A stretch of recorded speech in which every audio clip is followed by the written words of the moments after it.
சாயிரம். முடிந்தவரை நம் வேலையை சிறப்பாக செய்துவிடுவோம்.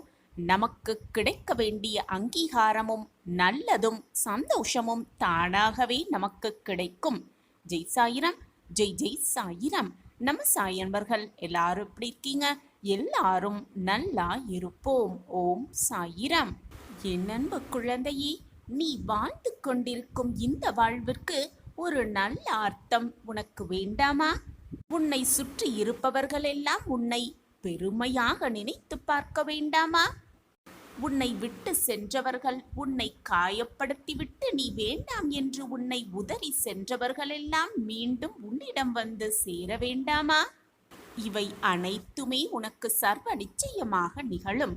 ஒரு நாள் நீ எதிர்பாராத விதமாக நீ கேட்டது, நீ என்னிடம் கேட்காமல் இருந்தது, உன் வாழ்விற்கு தேவையானது எல்லாமே உனக்கு ஆச்சரியங்களாக அற்புதங்களாக உன்னிடம் வந்து சேரும். உன்னை நான் காப்பாற்ற வேண்டுகிறேன். உன்னை காப்பாற்றுவதற்காகவே உன்னை நோக்கி நான் வந்திருக்கிறேன். உனக்காகவே நான் இங்கு வேலை செய்து கொண்டிருக்கிறேன். உனக்கான வேலையை நான் பார்த்துவிட்டேன். இத்தனை நாட்களாக நீ என்னிடம் பிரார்த்தனையாக வைத்தது, வேண்டி விரும்பி கேட்டதை உன் கையில் நான் கொண்டு வந்து சேர்க்கப் போகிறேன். ஒரு நற்செய்தி உனக்காகவே காத்திருக்கிறது. ஒரு நல்ல செய்தி வந்து உன் வாயிற்கதவை தட்டும். எத்தனையோ முறை எத்தனையோ வழியாக உன்னை வீழ்த்திப்பாக பல பேர் ஆசைப்பட்டார்கள். உன்னை வீழ்த்தி உன் மனதை காயப்படுத்த ஆசைப்பட்டார்கள். ஆனால் எதுவுமே முடியவில்லை. பொய்யுரைத்து உன் வாழ்வில் வீணாக உன் வாழ்வில் கஷ்டப்படுத்த நினைத்து பார்த்தார்கள். அதற்கான செயல்கள் அத்தனையும் செய்து பார்த்தார்கள். ஆனாலும் அது முடியவே இல்லை. உன் வாழ்விற்கும் உன்னை சுற்றி இருப்பவர்களுக்கும் பல ஆபத்தை உண்டாக்க நினைத்தவர்களுக்கு கூட முடியவே இல்லை. இவை அனைத்திற்கும் என்ன காரணமாக இருக்கும் என்று நீ நினைத்து கொண்டிருக்கிறாய்? உன்னை காப்பாற்றுவதற்கே, உன்னை காப்பாற்றவே உன் சாயப்பா உன்னிடம் இருந்து கொண்டிருக்கிறேன். என் பார்வை எப்பொழுதும் உன் மீது இருந்து கொண்டுதான் இருக்கிறது. நீ செய்த பாவ புண்ணிய கணக்குப்படிதான் உனக்கு இன்பமும் துன்பமும் மாறி மாறி வந்து கொண்டிருக்கிறது. அதேபோல் நீ அதிகமாக செய்த புண்ணியத்தின் பலனாகவே உன் அப்பாவை நீ வந்து சேர்ந்திருக்கிறாய். உன் அப்பா உன்னோடு இருப்பதை தெரிந்து கொள்ளாமல் தெரிந்து கொண்டவர்கள் கூட சில சமயம் அதை மறந்துவிட்டு இது போன்ற உன்னை வீழ்க அடிக்கும், உன்னை நோகடிக்கும் செயல்களை செய்ய எத்தனிக்கிறார்கள். நினைத்து பார்க்கிறார்கள், செய்தும் பார்க்கிறார்கள். ஆனால் எதுவுமே முடியவில்லை. உன்னை காப்பாற்றதான் உன் சாயப்பா நான் இருக்கிறேனே. எனது அனுமதி இல்லாமல் உன்னை தொட முடியுமா? அல்லது உனக்கு தீங்குதான் நினைக்க முடியுமா? சொல் என் பிள்ளையே. உன்னை அப்படி பல பேர் ஏமாற்றியிருந்தாலும் கூட, நோகடித்தாலும் கூட அயர்ந்து சென்று விடாதே. அதே போல எத்தனை இழப்புகள் வந்தாலும் சோர்ந்து போகாதே. ஏனென்றால் நீ சந்திக்கும் தோல்விகள், நீ அனுபவிக்கும் வேதனைகள், நீ பார்த்த அவமானங்கள் அதைவிட 2 மடங்கு அல்ல, 100 மடங்கு அல்ல, 1000 மடங்கு உனக்கான நன்மை உன்னிடம் வந்து சேர காத்து கொண்டிருக்கிறது. உன்னிடம் கொண்டு வந்து சேர்க்கும் வேலையை உன் சாயப்பா ஏற்றிருக்கிறேன் என்பதை நிதர்சனமாக நம்பு. உன்னுடைய வாழ்வில் நீ இப்பொழுது கஷ்டப்படுவதைப் போலத்தான் உலகத்தில் இருக்கும் ஒவ்வொருவரும் ஏதோ ஒரு நாள் கஷ்டப்பட்டிருப்பார்கள், அனுபவித்திருப்பார்கள், மனதில் ரணமாக புகுந்திருப்பார்கள் என்பதை புரிந்து கொள்.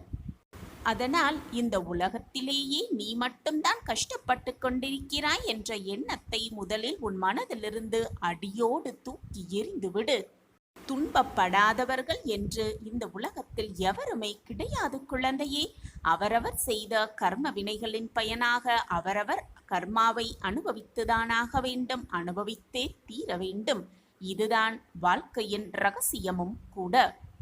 தவறு செய்தவர்கள் எவராக இருந்தாலும் அவர்களுக்கான தண்டனை நிச்சயமாக உண்டு என்பதை தெளிவாக புரிந்து கொள். உனக்கான வெகுமதிகளை நான் நிச்சயமாக அள்ளி அள்ளி தருவேன். உனக்கானதை உன்னிடம் நான் கொண்டு வந்து சேர்ப்பேன். உன்னை காப்பாற்றியே தீருவேன். இது உன் சாயப்பா உனக்காகவே செய்து கொடுக்கும் சத்திய வாக்கேதான். இழந்தது நீ இது நாள் வரை இழந்தது, உன்னை விட்டு விலகி சென்றது எல்லாமே சென்றதாகவே இருக்கட்டும், இழந்ததாகவே இருக்கட்டும். நீ இழந்ததை விட 1000 மடங்கு உனக்கு நல்லதை நான் கொண்டு வந்து கொடுக்கிறேன் குழந்தையே.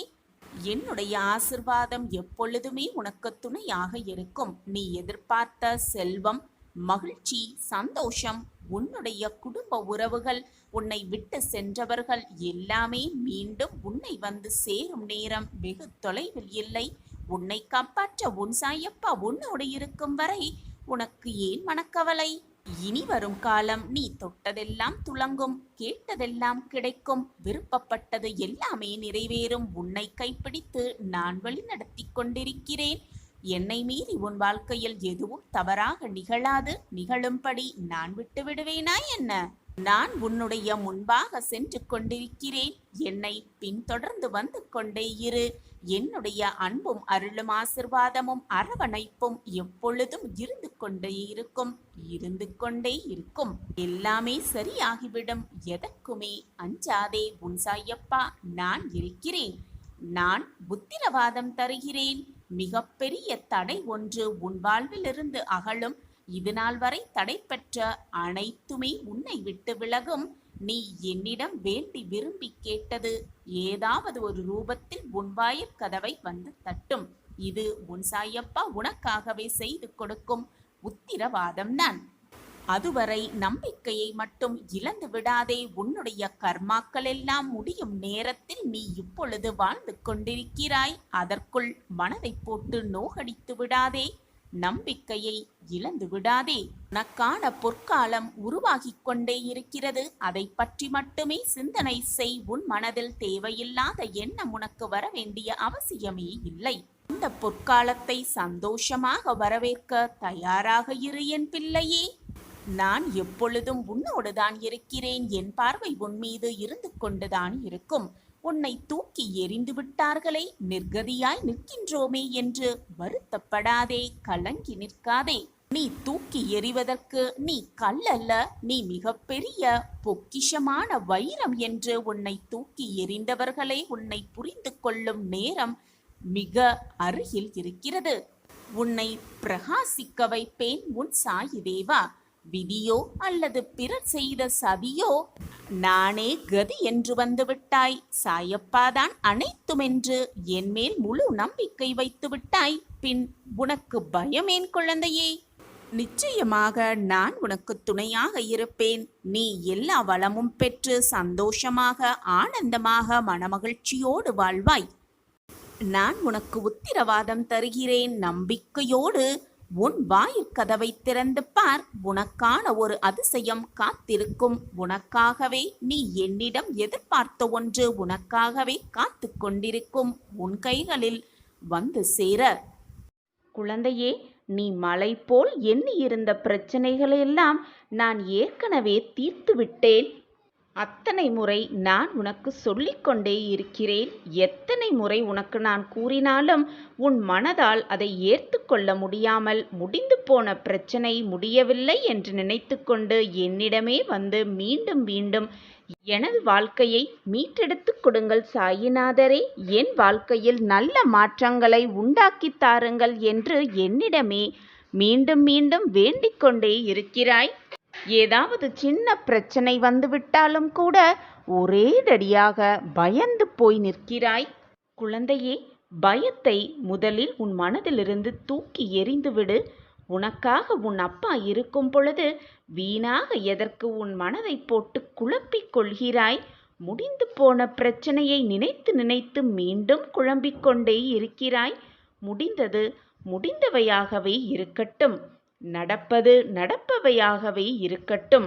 இனி நடக்கப் போவது அனைத்தும் நன்மையாகவே இருக்கும் என்பதை நம்பிக்கையோடு இரு.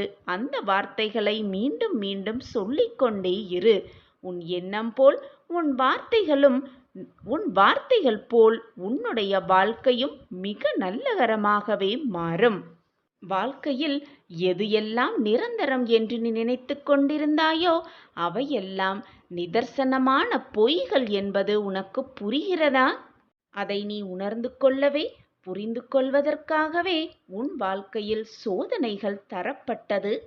யாரை நம்பி, யார் உன் மனதிற்கு இனிமையானவர் என்று நம்பி உன்னுடைய பொக்கிஷமான அன்பை நீ கொடுத்தாயோ அவர்கள் உனக்கு உண்மையானவர்கள் அல்ல என்பதை உனக்கு உணர்த்தவே உனக்கு சோதனைகளையும் பிரச்சனைகளையும் நான் கொடுத்தேன் குழந்தையே.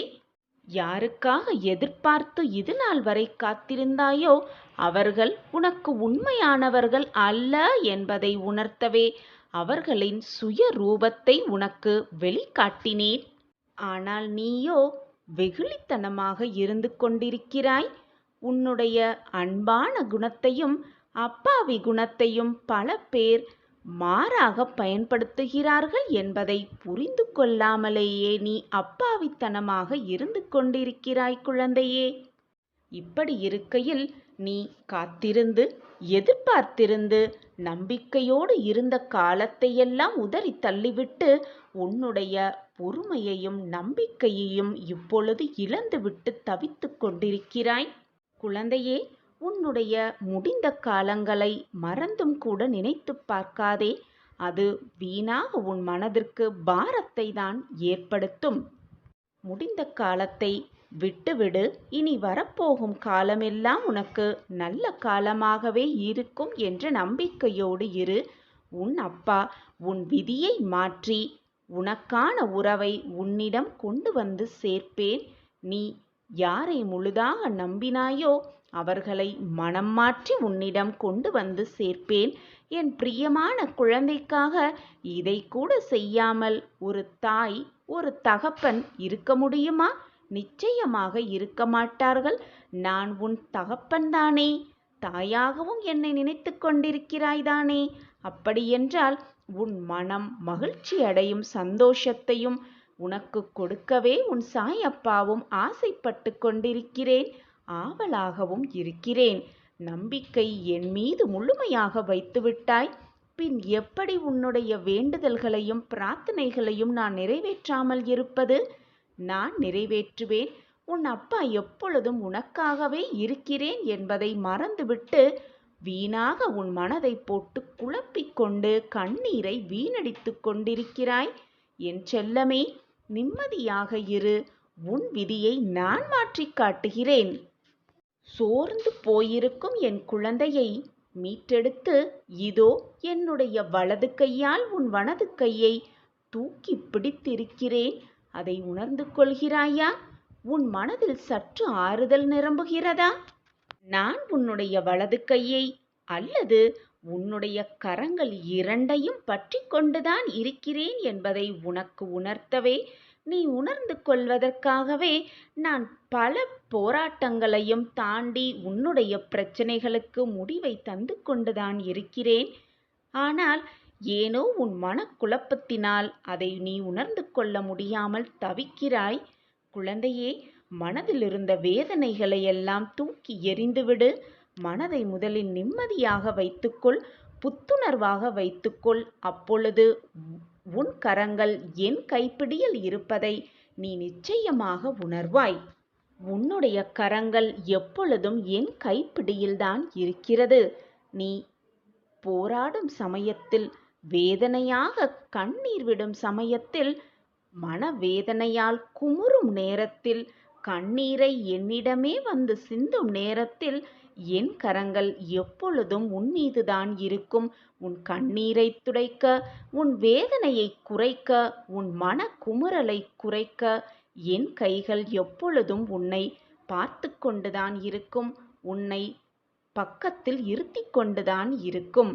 எப்பொழுதுமே உன்னை அரவணைக்கும் உன் தாயாக, தகப்பனாக, அனைத்துமாக உன் அப்பா இருக்கையில் வீணாக கவலைப்படாதே என் குழந்தையே.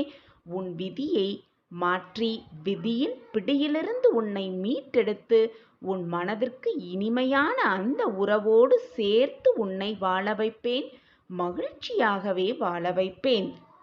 இக்கட்டான நேரத்திலெல்லாம் உன் அருகிலிருந்து உன்னை காப்பாற்றிக் கொண்டுதான் இருக்கிறேன். நீ கூப்பிடும் நேரத்திலெல்லாம் உனக்காக பதில் குரல் நான் எழுப்பிக் கொண்டுதான் இருக்கிறேன் என் குழந்தையே.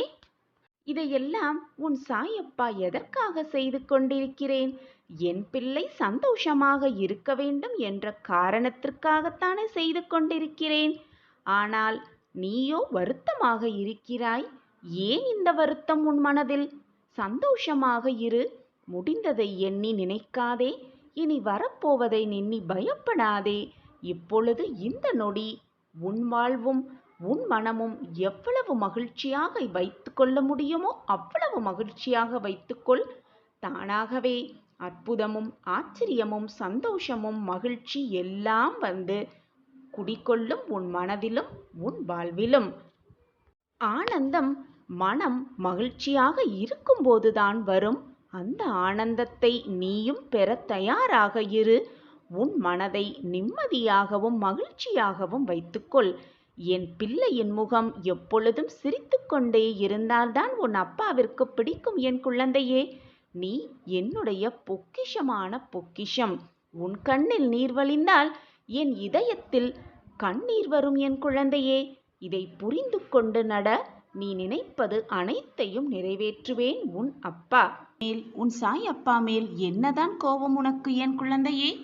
தேவையில்லாத பிரச்சனையை நினைத்து நினைத்து உன் மனதை போட்டு குழப்பிக் கொண்டே இருக்காமல் உன்னுடைய அன்றாட வேலைகளில் உன் கவனத்தை செலுத்து. நான் உனக்காக வேலை செய்து கொண்டுதான் இருக்கிறேன் என் குழந்தையே. நீ திறம்பட எடுக்கும் முடிவுதான் நீ யார் என்பதை தீர்மானிக்கவும் செய்யும். இந்த உலகத்திற்கு உன்னை உணர்த்தவும் செய்யும். அதுதான் உன் வாழ்க்கையையும் தீர்மானிக்கும். மனம் திருப்தியே அடையவில்லை என்றால் உன்னால் எதையுமே சாதிக்கவும் முடியாது, வாழ்க்கையில் வெற்றி பெறவும் முடியாது. முதலில் நான் நன்றாக இருக்கிறேன், நன்றாக சந்தோஷமாக வாழ்ந்து கொண்டிருக்கிறேன் என்று உனக்குள்ளே சொல்லிக்கொண்டே இரு. இப்படி சொல்லிக்கொண்டே இருக்கும் பொழுது உன் வாழ்க்கையில் நடக்கும் அதிசயத்தை நீயே உணர்ந்து கொள்வாய். எப்பொழுதும் பொறுமையோடு இருப்பவன் வாழ்க்கையில் வெற்றி பெறுவான். அது மட்டும் இல்லாமல் பொறாமை கொண்டவன் வாழ்வையே இழந்து விடுவான். நல்லது மட்டுமே செய்து கொண்டே இரு. உனக்கு துணையாக எப்பொழுதும் உன் அப்பா உன் அருகிலேயே இருக்கிறேன் என்பதை மறந்து விடாதே. என் பார்வையும் என் கண்களும் உன் மீதுதான் எப்பொழுதுமே இருக்கும். நீ தவறான பாதையில் சென்றால் உன்னை தடுக்கும் அனைத்துமாக உன் அப்பா உன் வாழ்க்கையில் இருந்து கொண்டே இருப்பேன். உன் மனதிலிருந்து தீய எண்ணங்கள், பொறாமை எண்ணங்கள், மற்றவர்களை பார்த்து ஏங்கும் எண்ணங்களை முதலில் விட்டொழி. நீ கேட்கும் அனைத்தையும் நான் உனக்கு தருகிறேன். உன் வாழ்க்கைக்கு எது நல்லதோ எது தேவையோ அதை உனக்கு நான் கொடுப்பேன். எதையுமே சிரித்து கொண்டே நகர்ந்து கொண்டே இரு. உன் கஷ்டங்களை பார்த்தும் உன்னை வேதனைப்படுத்துபவர்களை பார்த்து கொண்டே சிரித்து கொண்டே நகர்ந்து கொண்டே இரு. நான் உன்னை நெருங்க நெருங்க உன்னை பிடித்திருந்த அனைத்து தடைகளும் துன்பங்களும் சோதனைகளும் எல்லாம் வழிவிட்டு விலகிவிடும். எதற்குமே கலங்காமல் இரு. தைரியமாக இரு. கோபப்படாதே யாரிடமும். உன்னுடைய கோபம் நீ அதிகமாக நேசிப்பவர்கள் கூட யோசிப்பார்கள் உன்னிடம் பழகியதற்காக. அதேபோல அன்பாக இருந்து பார். உன்னை வெறுப்பவர்கள் கூட உன்னை நேசிக்க வருவார்கள். கோபப்பட்டு அந்த விஷயத்தில் வென்று விட்டாய் என்றால் உன்னுடைய கோபம் சாதித்து விட்டது என்று அர்த்தம் கிடையாது. நீ வாழ்க்கையில் வென்று விட்டாய் என்ற அர்த்தமும் வராது. உன் கோபத்தை யார் தாங்கிக் கொண்டார்களோ அவர்களுடைய பொறுமைதான் மிக பெரியது. உன் மனக்குறையை மற்றவர்களிடம் சொல்ல துடிக்காதே. நான் இருக்கிறேன் உனக்காக.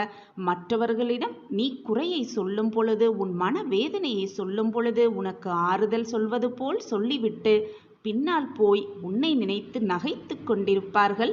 இதுதான் உலகம். உன்னை போல் மற்றவர்களையும் சரிசமமாக எண்ணிவிடாதே. நீ என் அருமையான பொக்கிஷம். நான் இருக்கிறேன். உன் மனக்குறையை உன் மனவேதனையை தீர்த்துக்கொள். என் காலடியில் வந்து சமர்ப்பணம் செய்துவிடு. என் காலடியில் வந்து அனைத்தையும் கொட்டிவிடு. உன் மனக்குறையை போக்க உன் அப்பா இருக்கும் பொழுது வீணாக உன் மனதை போட்டு குழப்பிக்கொண்டே இருக்காதே. இப்படியே நம் வாழ்க்கை கனவாகியே போய்விடுமோ என்று நீ நினைத்த காரியம் நிச்சயமாக நான் உனக்கு நிகழ்த்தி காட்டுவேன். உனக்கு சாதகமாக அனைத்தையும் சாதித்தே காட்டுவேன். உன்னுடைய கஷ்டங்களையும் மனவேதனைகளையும் மன போராட்டங்களையும் என்னிடம் கூறு என் குழந்தையே. உன் வேதனை அனைத்தையும் நான் தீர்ப்பேன். உன் கேள்விகளுக்கு பதிலாக உன் அப்பா இருப்பேன். உன் மன போராட்டங்களையெல்லாம் விலக்கி வைப்பேன். வார்த்தைகளும் வாக்குகளும் பொய்யாகி போகும்போது உடைவது உறவுகள் மட்டுமல்ல, உண்மையான பாசம் வைத்த உள்ளங்களை உடைந்து போகிறது. கண்மணியே, உன்னை யாருக்குமே பிடிக்கவில்லை என்று கவலை கொள்ளாதே. அடுத்தவர் மனதில் என்ன இருக்கிறது என்பதை புரிந்து கொள்ளாமல் அவர்களிடம் முழு அன்பையும் செலுத்துவது மிக முட்டாள்தனம் குழந்தையே.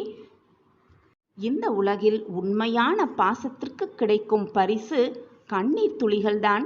எனவே உன்னை போல் மற்றவர்களையும் நினைத்து கொண்டு அவர்கள் மனதில் என்ன இருக்கிறது என்பதை தெரிந்து கொள்ளாமல் புரிந்து கொள்ளாமல் அவர்கள் மேல் முழு அன்பையும் பாசத்தையும் கொட்டிவிட்டு பின் அவர்கள் சென்றால், உன்னை விட்டு விலகி சென்றால், ஏதோ வாழ்க்கையே முடிந்து விட்டது என போராடி புலம்புகிறாய். அப்படி இருக்காதே. மற்றவர்களோடு உன்னை சரிசமமாக பார்க்காதே. உன்னை போல் மற்றவர்கள் நிச்சயமாக இருக்க மாட்டார்கள். பிரச்சனைகளை கொடுக்கும் இறைவன் சமாளிக்கும் திறமையையும் கொடுத்திருக்கிறான். எனவே துணிந்து சமாளி உனக்கு வந்திருக்கும் பிரச்சனையை. உனக்கு கிடைத்திருக்கும் இந்த அற்புதமான காலத்தில் என்னெல்லாம் நல்லது செய்ய முடியுமோ அவற்றையெல்லாம் செய்துவிடு. ஏனென்றால் இப்பொழுது நீ கேட்கும் இந்த நொடி கூட உனக்கு திரும்ப வரவே வராது. எந்த பிரச்சனை வந்தாலும் துவண்டு விடாமல் உனக்குள் இருக்கும் உன்னை முதலில் நம்பு. உன்னால் முடியாதது என்று இந்த உலகத்தில் எதுவுமே இல்லை என் குழந்தையே. நம்பிக்கையோடு ஒவ்வொரு தினமும் ஒவ்வொரு நொடியையும் போராடிக்கொண்டே இரு. ஏனென்றால் அந்த நம்பிக்கை என்பது உன்மேல் எல்லோருக்கும், உன்னை சுற்றி இருப்பவர்களுக்கும் உன்மேல் மிக எளிதாக வந்து விடாது. குழந்தையே, நான் உன் கைகள் இரண்டையும் பிடித்துக்கொண்டு போய்கொண்டுதான் இருக்கிறேன். நீ அமைதியாக என் பின்னால் மட்டும் வந்தால் போதும். இருக்கும் காலத்தை நான் நிறைவாக உனக்கு கொண்டு செல்வேன். கண்மணியே, உன்னில் எழும் தேவையில்லாத சிந்தனை என்னும் காரணம் ஒன்றையே நீ 10ஆக பார்க்கும் கண்கள். உன்னுடைய மனம்தான். அதை புரிந்து கொள். உன்னை பற்றி தெரிந்து கொள்ள நீ யாரிடமும் உன்னை பற்றி கேட்க வேண்டாம். யாரிடமும் கேட்கவே வேண்டாம். முதலில் கண்ணாடியை போய் பார். அதுதான் உன்னை உண்மையாக பிரதிபலிக்க செய்யும். நீ சொல்கிறாய், என்னுடைய வலது கை இடது கையாக தெரிகிறதே என்று நீ சொல்லுவாய். ஆனால் உன்னை உண்மையாக பிரதிபலிக்க செய்வதே அந்த கண்ணாடிதான். அனைத்துமே திசை மாறி காட்டலாம். ஆனால் உன்னுடைய ஆன்மாவை மிக சரியாக காட்டுவது அந்த கண்ணாடியே. அதில் நீ உன்னை நினைக்கின்ற எண்ணம் உயர்த்தி பேசி அந்த கண்ணாடி முன் நின்று பார். அப்பொழுது உனக்கு தெரியும் உன்னுடைய உயரங்கள் எல்லாம் எவ்வளவு குள்ளமாக இருக்கிறது என்பது அப்பொழுதுதான் உனக்கு புரியும்.